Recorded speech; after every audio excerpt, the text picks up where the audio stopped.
You have been lied to. So have I, and so has almost every man alive. Lied to by your teachers, lied to by your parents, and lied to by the media. Now, these lies weren't necessarily meant to harm you. In fact, they might have been meant to protect you, to make you feel better. In today's video, I'm going to tell you 5 of the biggest lies that are keeping men like us weak. And I will tell you how to overcome this lie so that you can reach your true potential. Hello, my name is James, and I am on a mission to create a generation of gentlemen. Here is the first lie that's keeping men weak. Life isn't a competition. That is a lie. Everything in life is a competition. In your career, you're competing against other men and women for the best job. You're competing against other buyers and renters for the nice house or the apartment. You're even competing for the best wife or partner that can give you the family you want. Society has somehow managed to act like competition isn't necessary, like it's unnatural. But competition is the most natural, biologically important behavior of all. Men have always competed for survival, for resources, and for mates. It's an inherent part of living and being a man. The modern reality of this biological truth is that whether you want to advance your career,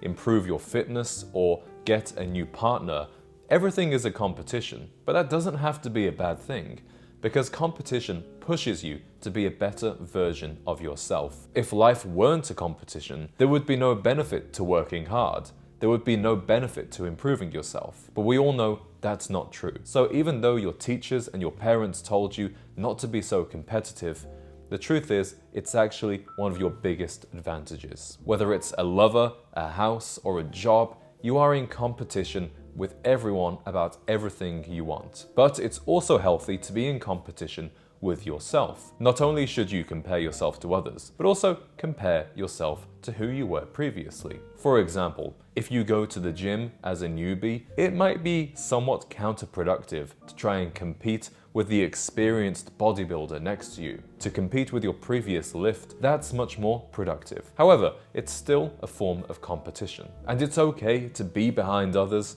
It's okay to be the underdog in the race. That only means that you have more room to grow and more potential that you have not yet tapped into. So remember to compete with others and use this competitive mindset as a source of healthy motivation. Recently, I did an interview with this influencer, Will Wade. You might have seen I posted a clip, and we were talking about how he ran the Chicago Marathon. Now, I consider myself to be in fairly good shape, but I was sitting there talking with him thinking, wow, this guy can run a marathon. I'd probably struggle to run 5K. That feeling of inadequacy actually motivated me to start running again and to improve my cardiovascular fitness. At the same time, when I do go running, I'm not competing with him trying to run a marathon. I'm competing with my previous self and trying to improve on each previous run. It's time for the second lie that's keeping men weak. You're fine just as you are. This is a lie we have been told since we were little boys. And it's just as delusional and damaging as believing life is not a competition. So when you were told this myth as a little boy, you're fine just as you are, obviously they didn't mean it, because you had to grow up and become a man. Today, we encourage complacency in society by telling men they don't need to change, they don't need to grow. And I think this lie is particularly prevalent because it gives the people that use it a sense of comfort. I'm fine just as I am. That's why I don't need to make an effort. That's why I don't need to improve. Anybody who's doing that is toxic. But this damaging lie keeps men stuck in mediocrity. Take the example of David Goggins. His story is so interesting because he began as a 300-pound bug exterminator. Really, by many people's accounts, he would be a bit of a loser. Now imagine if he had believed the lie that he was fine just as he was. He never would have undergone this period of radical, inspiring transformation to become a Navy SEAL and one of the most inspiring men on the planet. In your life, there must be things that you don't accept as they are. You are determined to change and improve them. For you, it's not okay to stay exactly as you are. you must keep growing. So I want you to identify your weaknesses, undergo a period of self-examination, see which areas of your life are lacking right now. Maybe it's fitness, maybe it's finance, maybe it's social skills and personal relationships. Then set attainable, measurable goals to improve that specific area of your life. And everybody must adapt the mindset that you always have to evolve. Nobody is ever fine just as they are. Even if you look at somebody who is outwardly very successful, has lots of money, great physique, maybe they need to do some internal work. Everybody who is growth-oriented will always see that they have new goals to accomplish. However, there is a difference between dissatisfaction and self-loathing. Just because you see areas for improvement doesn't mean you need to hate yourself or have low self-esteem. Your need to get better does not undermine your worthiness of love. In fact, you should have so much love for yourself and so much pride that you see you need to get better. Treat yourself like somebody you love. You're not fine as you are, nor am I, and that's okay, because growth is the essence of being a man. This third lie is my least favorite of all, and I think it's so deep-rooted in our culture. The lie is, enjoy the weekend. Thank God it's Friday. From a young age, we are indoctrinated to believe that the week is to be suffered through, and that the weekend is a time to switch off and enjoy hedonistic pleasures. Society glorifies the weekend as an escape from work, but what that really does is hugely limit your potential. Most people completely waste the weekend. They throw away 2 days out of 7 that could be used to get closer to their personal goals. And this mindset of TGIF encourages living for temporary pleasure, temporary relief on the weekend, rather than focusing on building a life that's truly fulfilling all week long. Think of somebody like Elon Musk. Do you think he was using the weekends to go out and get drunk with his friends or watch football? No, the weekend was a time where he could work tirelessly and get ahead of everybody else. Even in a fictional movie like The Pursuit of Happiness, Will Smith's character hustles every day, including the weekends, and that's how he's able to escape poverty and achieve success. Just because you're not wasting the weekend with relaxation and hedonism, it doesn't mean that the weekend has to all be about work. Instead, use the weekend to get ahead with your personal goals. Maybe that's spending more time with your family. Maybe that's working on your exercise regime or building up a side hustle. I think it's good to take a strategic break, but even a break can be productive.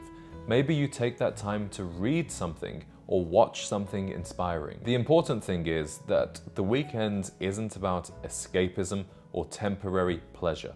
It's about creating a more well-rounded version of you. And after all, if you are living for the weekend, there's probably something wrong with your week. What can you do to change your life or career so that you don't need an escape from it every weekend? Can you create a life that you don't need an escape from every weekend? Personally, I see the weekend as an opportunity to catch up on productive tasks that I didn't get to do during the week, like planning my meals and calling my family. However, I still enjoy working on the weekends because my job isn't so terrible that I need an escape from it on Saturday and Sunday. So however you choose to use your weekend, don't live for the weekend, don't use it as an escape, use it to get one step closer to greatness. Here's the fourth lie that's keeping men weak.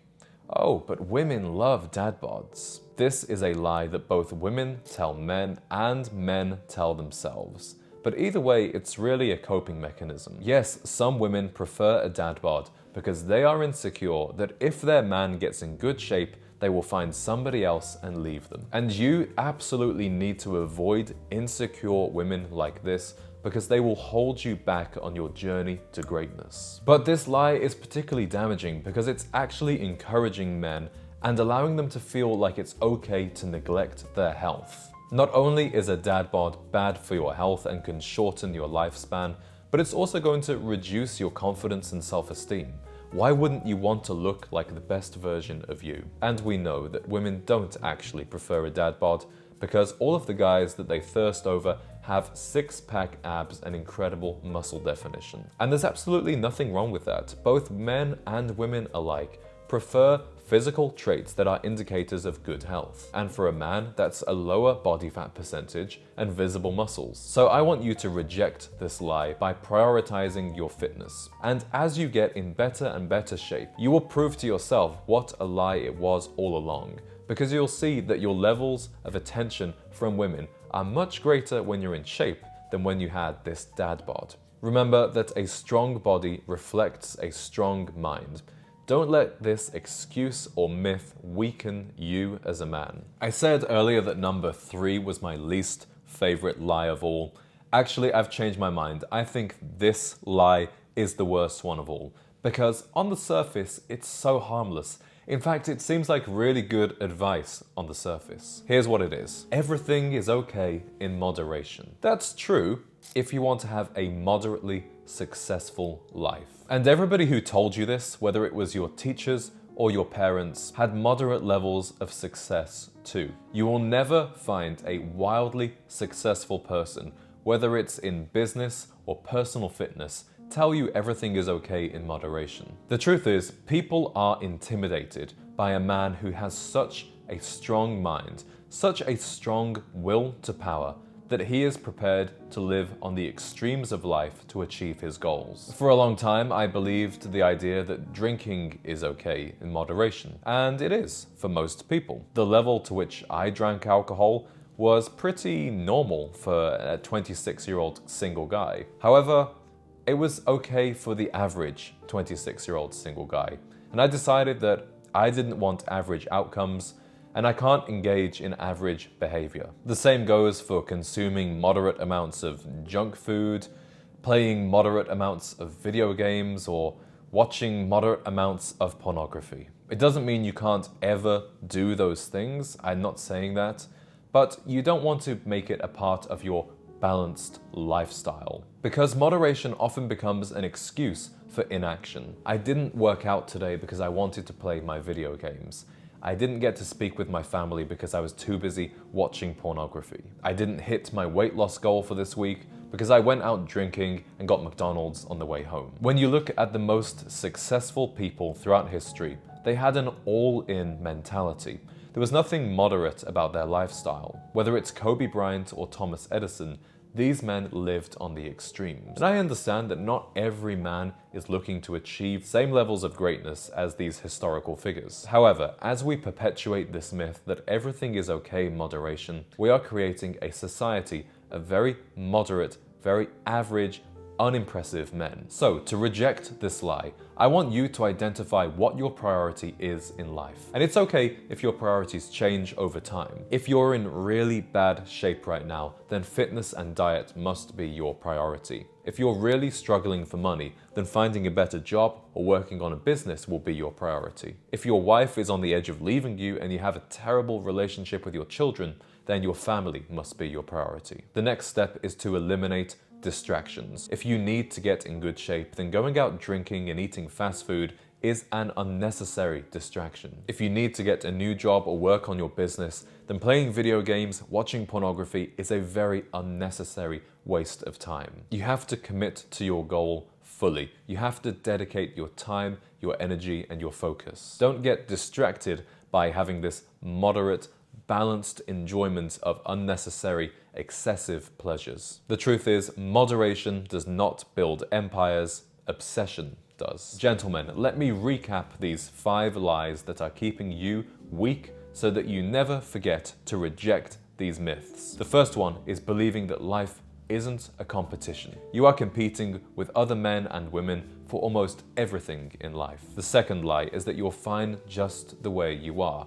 This is used by weak people who don't want to see others improve. The third lie is that you must enjoy the weekend. The weekend should not be an escape, it's an opportunity to reset and improve different areas of your life. The fourth lie is that women prefer dad bods. It's an excuse used by insecure men and women alike. There are few things more powerful and more impressive than a healthy physique. And the fifth and final lie is that everything is okay in moderation. That is only true if you decide to accept a moderately successful life. If you are a man who is prepared to reject these lies, and take action to become a better version of yourself, then I encourage you to do this in a community of like-minded men. That's why I created my online communities, the Gentleman's Lobby and the Gentleman's Lounge. I encourage you to get started in the Gentleman's Lobby. This is a free community where you can meet nearly 2,000 men all over the world who are focused on improving themselves in a gentlemanly way. And to help you on your journey, within the community you will find a free self-improvement course that I've created called the Gentleman Method. This is a 2-hour video course with many important action points. And I won't be posting this course on YouTube.